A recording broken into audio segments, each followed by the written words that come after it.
Good evening friends, स्वागत है आपका अपने चैनल द स्मार्ट ज्ञान अड्डा में। जी हाँ फ्रेंड, नियोजित शिक्षकों को जानबूझकर सक्षमता परीक्षा में झोंका जा रहा है और नए नए शगुफे दिए जा रहे हैं सरकार के द्वारा।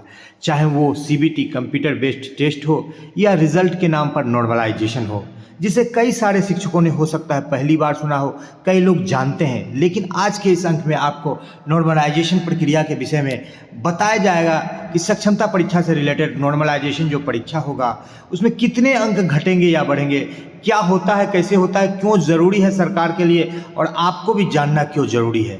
तो आज के इस अंक में नॉर्मलाइजेशन की प्रक्रिया बस 2 से 4 मिनट में आप बिल्कुल स्पष्ट रूप से समझ जाएंगे और जान जाएंगे कि यह प्रक्रिया आपको नकारात्मक रूप से कितना प्रभावित करेगी, जिसके लिए यदि आप पहले से कमर कस कर तैयार नहीं रहे तो हो सकता है कि आपको इसका दिक्कत भुगतना पड़े, इसका खामियाजा भुगतना पड़े।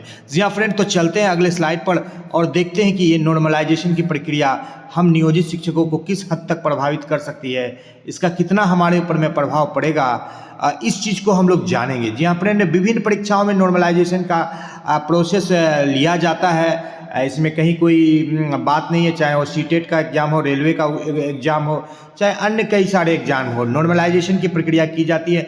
जहां लंबा एग्जाम होता है वहां नॉर्मलाइजेशन की प्रक्रिया की जाती है। इस प्रक्रिया को लागू करने का मेन उद्देश्य होता है कि जब बहुत सारी प्रक्रिया होती है तो उसमें जो है उनका एक औसत के रूप में निकाला जाता है। तो आज के इस अंक में कई सारे प्रश्नों को नॉर्मलाइजेशन कैसे होता है, क्यों ज़रूरी है और कितना आप प्रभावित होंगे, इसको जानेंगे। तो सबसे पहले देख लेते हैं कि नॉर्मलाइजेशन कैसे होता है और यह क्यों ज़रूरी है। इन दोनों प्रश्नों को लेते हैं। तो सबसे पहले देख लेते हैं नॉर्मलाइजेशन तब काम आता है जब बहुत सी परीक्षाएं अलग अलग पारी में कराई जाती है, तब नॉर्मलाइजेशन को लागू किया जाता है। तो आपकी सक्षमता परीक्षा भी इसी कैटेगरी में आ रही है कि कई सारी परीक्षाएं अलग अलग पारी में होगी, इसलिए नॉर्मलाइजेशन को यहाँ भी लागू करना सरकार के लिए बिल्कुल आवश्यक हो गया, जरूरी हो गया, मैंडेटरी हो गया।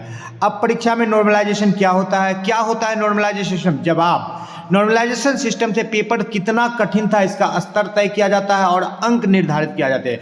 मान लीजिए पहले के परीक्षा के दिन पेपर कठिन था तो अनुमान लगाया कि पेपर में यदि कोई 70 नंबर भी ले आए तो उसे 100 नंबर मान लिया जाएगा। ये तो छोटी सी बात हुई जिसको कि आगे आपको वीडियो में पूरे विस्तार से समझाया जाएगा।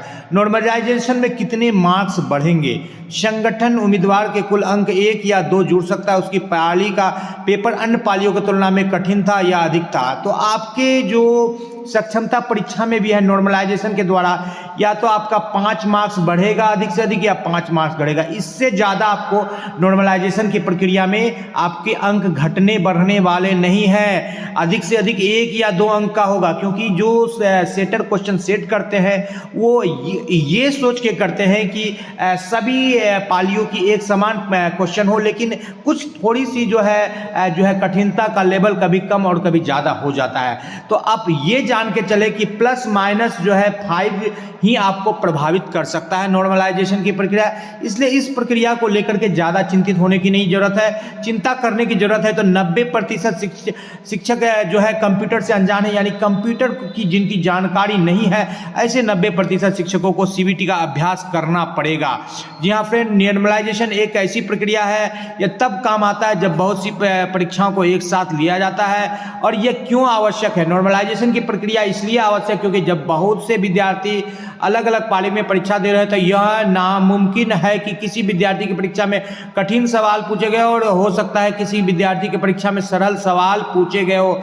सभी एक समान करने के लिए नॉर्मलाइजेशन की प्रक्रिया किया जाता है, यानी कि आपका रिजल्ट जो है बिल्कुल जेन्युइन निकालने के लिए प्रक्रिया की जाती है कि कोई ऐसा कह सकता है कि मुझे ज़्यादा कठिन सवाल मिला और कोई कहेगा कि कम सवाल मिला। जैसे कि अभी परीक्षा हुई 1 to 5, 6 to 8, 9, 10, 11, 12, तो किसी परीक्षा में जैसे 6 to 8 के परीक्षा में ज़्यादा कैंडिडेट थे तो सवाल कुछ ज़्यादा कठिन दिया गया। जैसा कि अतुल प्रसाद जी के लिए बोला गया कि 3,86,000 कैंडिडेट है तो ज़्यादा कठिन, तो वहाँ पर आपने देखा कि कट ऑफ भी कम गया, साइंस में 80 ही गया।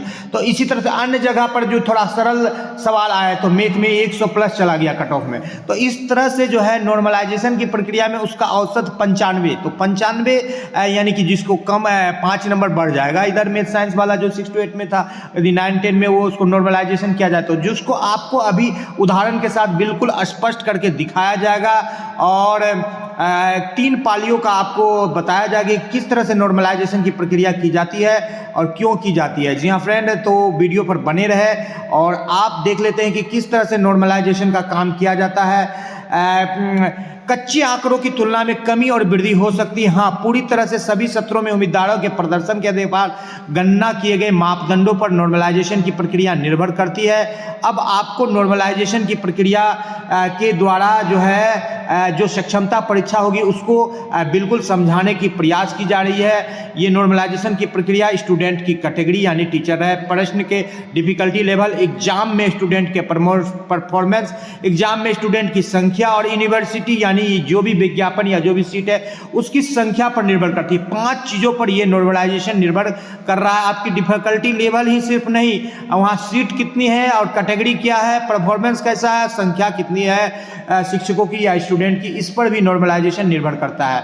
तो अब देख लेते हैं कि नॉर्मलाइजेशन की प्रक्रिया जो है आपके लिए बिल्कुल आवश्यक है और नॉर्मलाइजेशन जानना चाहते हैं कि नॉर्मलाइजेशन कैसे होता है, तो इसके लिए एक उदाहरण आपको दिया जा रहा है। इस उदाहरण के द्वारा आपको समझाया जा रहा है और आपको दिखाया जाएगा कि नॉर्मलाइजेशन किस तरह से होता है। बिल्कुल आसानी से आप नॉर्मलाइजेशन की प्रक्रिया को समझ पाएंगे। देख लीजिए यहाँ पर एक कैंडिडेट के द्वारा किसी परीक्षा में 5 कैंडिडेट के द्वारा 60, 50, 45, 65, 55 नंबर लाए गए। यहाँ पर 180, 70, 90, 85 नंबर लाए गए। ये पहली पाली, दूसरी पाली और तीसरी पाली के भी यहाँ पर उम्मीदवार है। यहाँ से पहली पाली में आप देख रहे हैं 60, 50, 45, 65 और 55 नंबर लाया गया। तो और तीसरी पाली में यहाँ पर देख लेते हैं 90, 95, 60, 75 और 80 नंबर लाया गया। तो 3 पाली में परीक्षा हुई जिसमें आपको अंक दिखाया गया। दूसरी पाली में 100, 80, 70, 90 और 85। तीसरी पाली में यहाँ पर आपको अंक दिखाया जा रहा है 90, 95, 60, 75 और 80। और पहली पाली का अंक आपको दिखाया गया था जो कि थोड़ा सा कम अंक पहली पाली में आए थे, यानी कि 60, 50, 45, 55 और 65। तो इस तरह से अब इन तीनों परीक्षाओं को नॉर्मलाइजेशन करना है। तो यहाँ पर पहली पाली में उम्मीदवारों को 60, 50, 45 अंक प्राप्त हुए। दूसरी पाली में उम्मीदवारों को यहाँ पर 180, 70, 90, 85 अंक प्राप्त हुए। तीसरे पाली में 90, 95, 60, 75 और 80 अंक प्राप्त हुए। अब 3 पाली में परीक्षा हुई। यहाँ 5 के जगह पर हो सकता है 5-5 हज़ार या 50-50 हज़ार भी कैंडिडेट हो सकते हैं। ठीक है, यहाँ मात्र 5 कैंडिडेट का उदाहरण के लिए लिया गया है। अब इसको नॉर्मलाइजेशन करना है तो पहले इसको लेंगे 50, 60, 50, 45, 65 और 55।